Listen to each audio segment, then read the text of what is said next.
تازه خبر: طالبانو د تورخم د دروازې د خلاصېدو په اړه تازه اعلان وکړ. طالبانو له پاکستاني چارواکو سره پر کومو مسالو خبرې کړې دي؟ جزئیات را سره په ویډیو کې وګورئ او چینل سبسکرایب کړئ. لیدونکو السلام علیکم.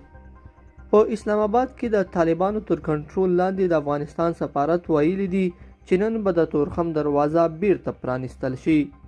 سرچینې په خپل ټویټر پاڼه لیکلي دي چې نن پنجشنبه د 1401 لمریز کال د کب د میاشتې 4مه نیټه به د تورخم لاره د مسافرو ترانزیت او تجارت لپاره خلاصوي.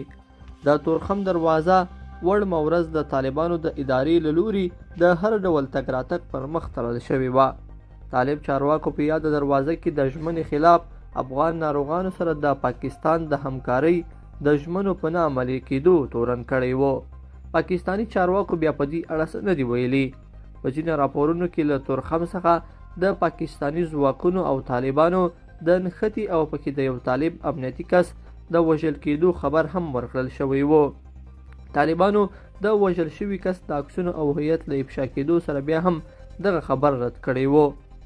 پرون د پاکستان د دفاع وزیر خواجه آصف په مشرۍ یو پلاوی کابل ته د خبرو لپاره تللی او طالب چارواکو سره د وروستیو ناندریو پر حل غږېدلی دی.